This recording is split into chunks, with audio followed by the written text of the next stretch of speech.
friends, I am Vaibhav Srivastav from Vaibhav E-Learning Academy. Today we will be discussing about a new topic in biology, that is respiration in plants. So respiration is a very big topic. So respiration also consists of respiratory organs, respiration in animals, respiration in plants. But now we will be discussing only about respiration in plants. So before moving on, as always, we always have the three main questions. What is respiration?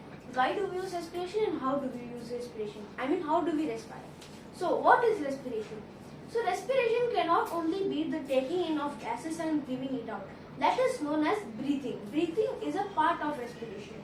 Respiration. So respiration means taking the food, converting it into energy. This is what the main respiration is. We will be discussing about this in today's video.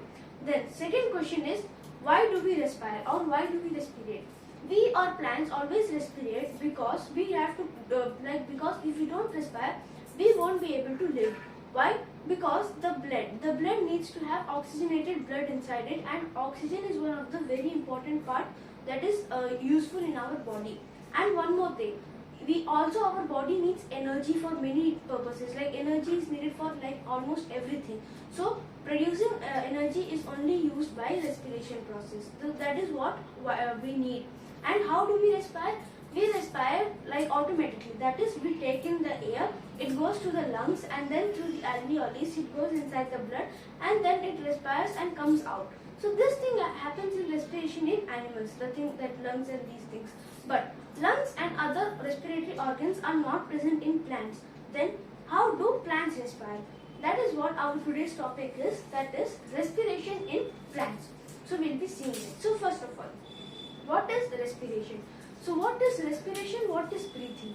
So respiration is actually came from a Latin word respire, which means to breathe. So let us write now. Respiration came from a Latin word, that is Latin word that is respire.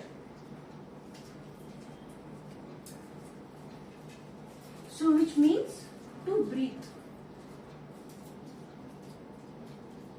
So respiration is a Latin word which means respire, it means to breathe. So we breathe, what is the meaning of breathing? The meaning of breathing is taking in oxygen, giving out carbon dioxide. So this is what a respiration is. So in respiration in plants, what happens is there are actually two main steps which happens in plant. First step is called glycolysis, second step is called Krebs cycle.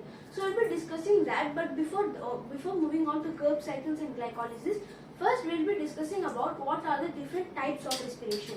So let us see. So now we have the different types of respiration. So we have mostly two types of respiration. We can say three, but it is also kind of two only. So the first type is called aerobic respiration. Aerobic respiration. So this aerobic respiration is also called oxybiotic respiration.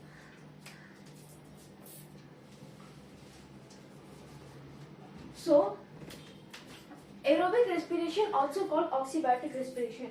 So rather than writing like this, we can write aerobic respiration or oxybiotic respiration. So as the name suggests, aerobic or oxybiotic, so it means that the respiration which takes place in the presence of oxygen. So let me write down. Respiration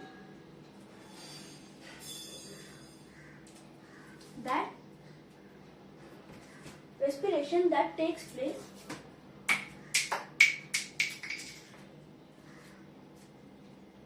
due to the presence of oxygen.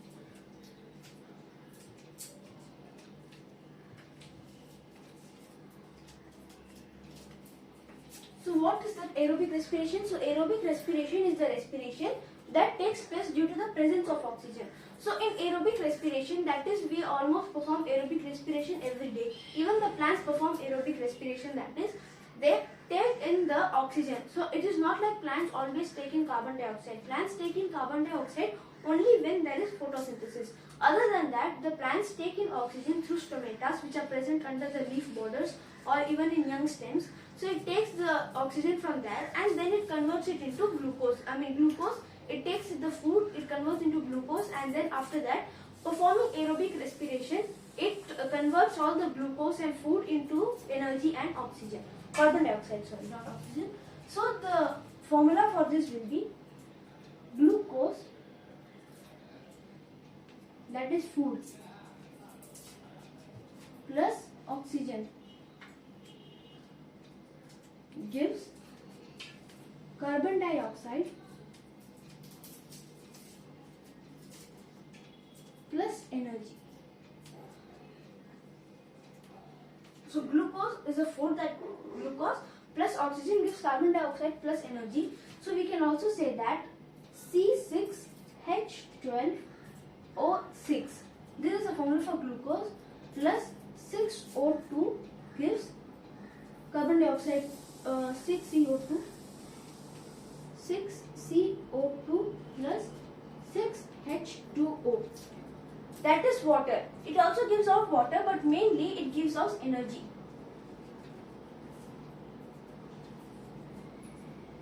So gives out energy. So before moving on, what is this energy? So I will be explaining you what is energy. So here energy is in the form of, I think, 48 ATP or 46 ATP. So what is this ATP? Now we will discuss about what is ATP. So ATP, what is the full form of ATP? So this thing is the main thing about aerobic respiration. Now let us discuss about ATP.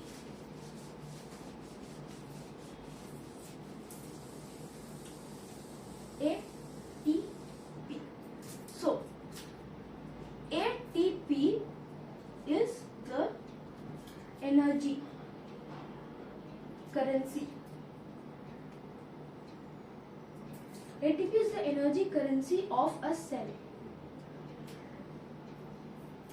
So ATP is the energy currency of a cell. So let me write down the full form. ATP, which is equal to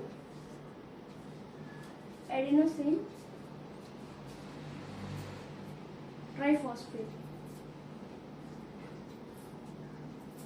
So adenosine triphosphate. So it can also be adenosine and adenosine triphosphate. So if you see, then it means that ATP means adenine plus P plus P plus P. So what is PPP? So here this P, it means phosphate. So adenosine, phosphate, phosphate, phosphate. So it is called triphosphate. Why? Because there are three. And this is not adenosine. Adenosine triphosphate. When you combine them, all the three, phosphate and adenine, you get adenosine triphosphate. But the A over here is adenine, not adenosine. But if you combine all, then the adenine becomes adenosine triphosphate. And sometimes in many of the processes, what happens is the one more of the phosphate is added. So in that case, what happens? It becomes adenosine tetraphosphate, or it becomes adenosine quadraphosphate. So it can be like that. In many processes, in this triphosphate, one more phosphate can be removed. So it is called adenosine diphosphate. And if in other processes, if more can be reduced, it is called adenosine adenosine monophosphate. So now this is what happens in the aerobic respiration. We have ATP. This is the full. This is actually the energy. And after the aerobic respiration, we get like almost 48 ATP. Not sure, approximately 48 ATP. So what happens is, it is like A plus P plus P plus P into 48. So it means that one by one, whatever the energy we are using, one of the phosphate is being consumed. It's being consumed. So like that, 48 times the plant consumes all the ATP. And once the energy is over, again the aerobic respiration takes place. It is not like it only takes place when the energy is over. The plants continue to respire and the energy continues to come, come inside the body. But 48 ATP isn't enough. Like 48 ATP can be just used within 5 to 6 seconds. So that's why respiration happens continuously. And this is what we are talking about, aerobic respiration. And this is known as ATP. That is adenosine triphosphate. This was about the first type of respiration. Now we have respiration that is known as anaerobic respiration. So what is anaerobic respiration? Like in the first one, aerobic respiration was known as oxybiotic. So anaerobic respiration is known as anoxybiotic. Anoxybiotic respiration. Anaerobic respiration is. So what is the meaning of anaerobic respiration or anoxybiotic respiration? So again, as the name suggests, anoxy, it means that it happens in the absence of oxygen. It happens in absence of oxygen. So like if this is also a term, that is anaerobic respiration happens in absence of oxygen, but oxygen is available everywhere. It is constantly being produced and it is available everywhere. So the oxygen never goes down or the oxygen never becomes less. So then where does this anaerobic respiration takes place? So for example, in humans, if you take any sport, for example, if you take a work like running, so if you run continuously, then the ATPs are being produced, they are being used and produced very fastly. So at that time, the oxygen that is present inside our surrounding, that is also very less. That is also very less as compared to the energy needed by the human. So at that time, what happens is the glucose molecules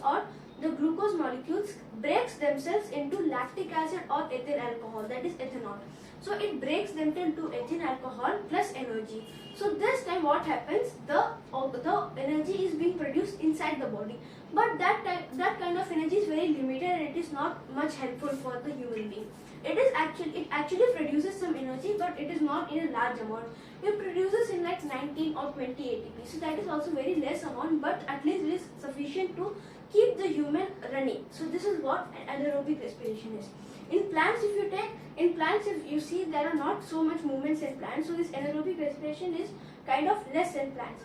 But here in plants means we can take the whole kingdom Plantae, and in kingdom Plantae we also have kingdom Monera sometimes. So that's why we take bacteria. So this anaerobic respiration happens mostly in cyanobacteria or some blue-green algae that are same cyanobacteria. So this thing happens in mostly fungi and bacteria, some special kinds of bacteria that are cyanobacteria. So this time we can also say anaerobic respiration, anoxybiotic, or we can also say that this is called fermentation. Fermentation. So this is the same thing, fermentation, anoxybiotic or anaerobic respiration. Now anaerobic respiration has two different types. One of the type is known as lactic acid and one is known as ethyl alcohol. So in lactic acid, what happens is the C6H12O6, that is glucose, gives lactic acid plus energy. This thing happens in lactic acid fermentation or lactic acid fermentation, it is also called like that. And for ethyl alcohol, it produces C6H12O6 gives 2C2H5OH. 2C2H, one second, I'll write that down. So ethyl alcohol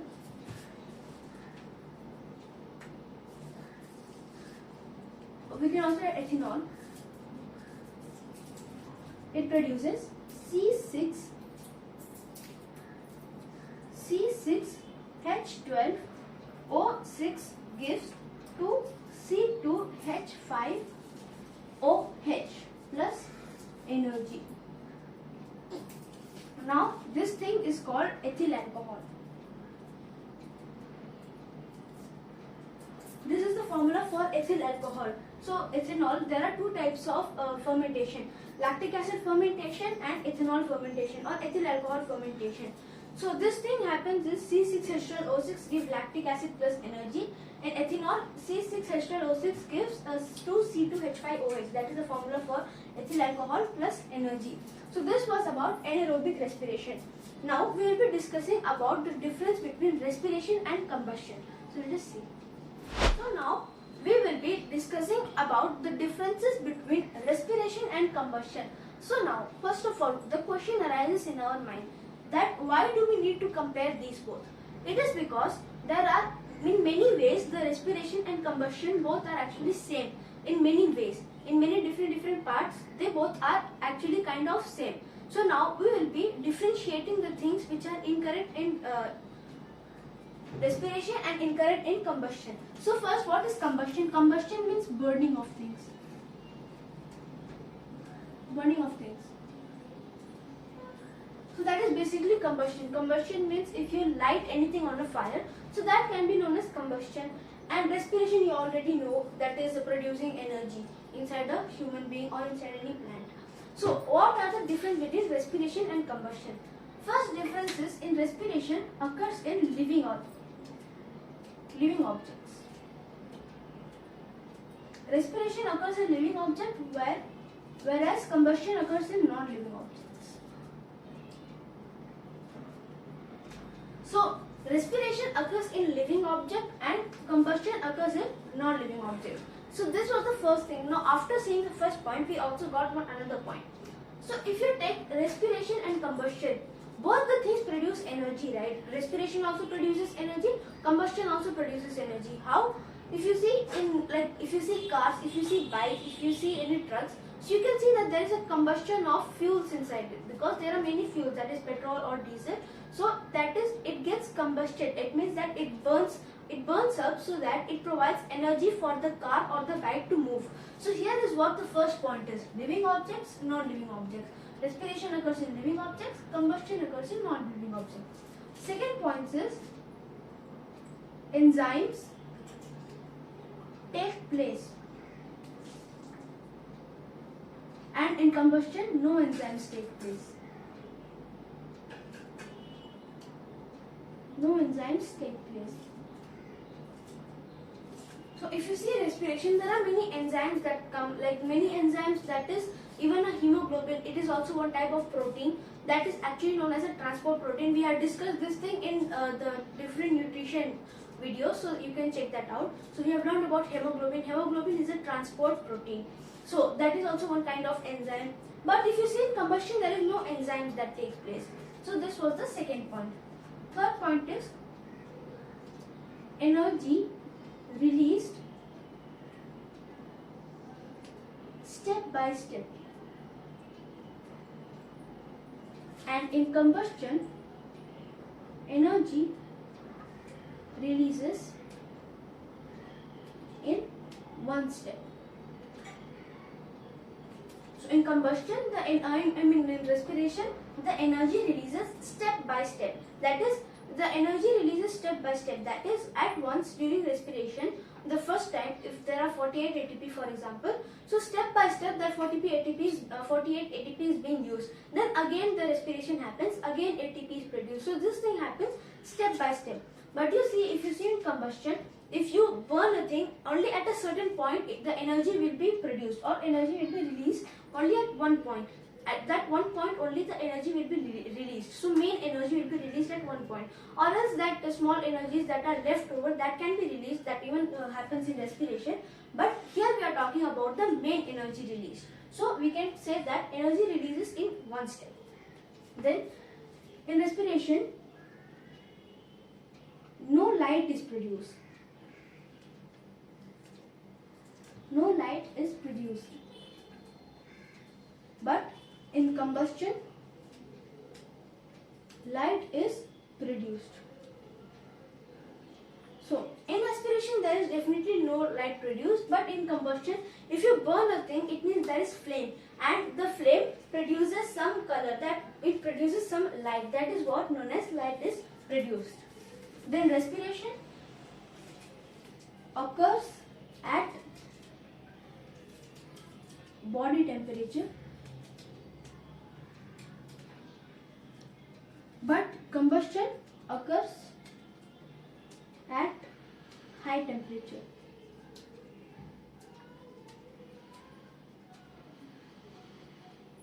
So, respiration occurs at body temperature. Like if you see that body temperature, it may vary. It may also be that if you have fever, then also the respiration takes place. If your body is like it is cold, then also the respiration takes place. There is actually an organ inside the brain which that is only the thing which actually helps in the increasing or releasing of the body temperature. Why does that happen? Because many times the pathogens may enter our body and pathogens cannot survive in high temperature. That's why the body raises the temperature. So this is what happens in respiration, that is it can occur at any body temperature. Even if you're sick, the respiration continues. Even if you're normal, your body temperature is normal, then also the respiration continues. If your body is cold or else your temperature is not at normal, that is 37 degrees Celsius, then also the respiration occurs. But if you take combustion only occurs at high temperature. If there is high temperature, let me tell you what are the things required in combustion or burning. The first thing required is a material that has to be burned. The second thing required is a fuel that can actually help in burning. That is, it can help in the burning. It can help in more burning of the object. And the third thing required is obviously flame, which can actually help it. And one more thing, that is it needs oxygen. It needs some air so that it keeps on burning. So this is what combustion and respiration differences are. Respiration occurs at living objects. Combustion occurs at non-living objects. In respiration enzymes takes place. In combustion no enzymes take place. In respiration energy is released step by step. In combustion energy releases in one step. In respiration no light is produced. In combustion light is produced. In respiration occurs at body temperature. Combustion occurs at high temperature. Now we have our last topic, that is, which I said in the starting of the video, glycolysis and Krebs cycle. We'll see about that. So now we have our last topic in this video, that is glycolysis and Krebs cycle. So now what is glycolysis and Krebs cycle? So for that we need to draw one flow chart. We don't need to draw flow chart, we'll just draw a simple figure. First we have carbohydrates in the form of glucose. So here one step occurs. Then it produces energy. This is the basic thing, but we are not talking about one thing, we are talking about two things.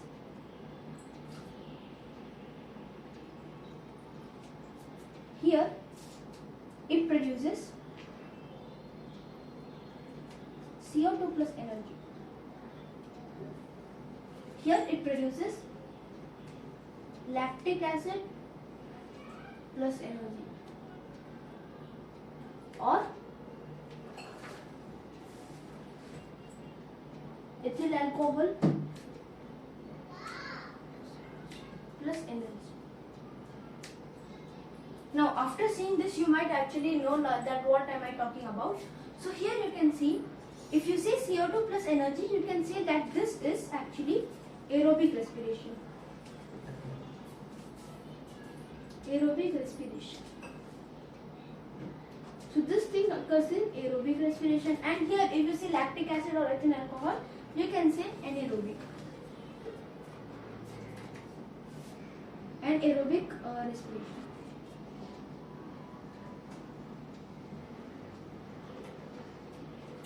So here we have carbohydrate glucose. So if you see, there is a step called glycolysis. Glycolysis. So do you think glycolysis directly produces aerobic or anaerobic? No. In the between, it produces one thing which is known as pyruvic acid. This thing is actually common for both animals and plants. So this thing is common. So in glycolysis, it produces pyruvic acid. Then pyruvic acid, here the Krebs cycle occurs. Not Krebs, Krebs cycle. So here what happens? The pyruvic acid. What is pyruvic acid? Pyruvic acid is actually like if you take glucose and then mix with water, that is H2O and carbon dioxide and oxygen. So some kind of acid forms, that is pyruvic acid. Then this pyruvic acid on Krebs cycle, on doing Krebs cycles, on performing Krebs cycle, if it is aerobic respiration, it becomes carbon dioxide plus energy. If it becomes anaerobic respiration, it becomes lactic acid plus energy or ethyl alcohol plus energy. Note that H2O is constant, that is H2. Water is actually in every process it's involved. So we can say that CO2 plus H2O plus energy, lactic acid plus water plus energy, ethyl alcohol plus water plus energy. Now, there is one more thing that is very, very important. Glycolysis always happens in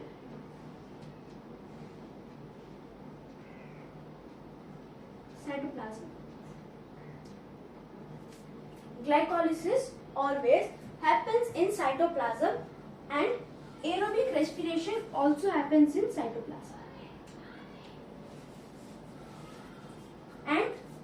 Okay, we can see here that glycolysis happens in cytoplasm, and aerobic respiration also happens inside the cytoplasm, but anaerobic respiration happens inside mitochondria. So, if you don't know what is cytoplasm and mitochondria, don't worry. Our next video will be about the cell basic structures of life. We will be discussing what is cytoplasm, what is mitochondria, what are the other different components in a cell. So, for now, you can say that cytoplasm is the liquid inside a cell and mitochondria is the powerhouse of the cell. So, that is what. If you see, glycolysis happens inside the cytoplasm. This is actually very important. They may ask this type of questions. And aerobic respiration also occurs in cytoplasm, but anaerobic respiration only happens in mitochondria during Krebs cycle. So this thing was actually common for both plants and animals. But I am talking about respiration in plants. But everything which I told in this video was common for both plants and animals, right? Now, the last topic of today that can actually be helpful in respiration in plants. So now let me say you. Respiration in plants. So if you take some, there are many plants, there are many trees which are in marshy areas. That is where the number of rainfall is, there is less rainfall. That is like fully swamp area. So that the roots are outside. It means that the roots are outside of the surface. They are not inside the surface. They are not inside the soil. The roots are outside the soil. Why? Because inside the soil they cannot get their sufficient minerals and nutrients. So those types of roots are known as nematophores. So let me draw them 1 second. Here it's if I draw it. So this is actually a structure of a breathing root or nematophores. So if you see these things are actually the nematophores. Nematophores. And if you see these things are actually known as breathing pores.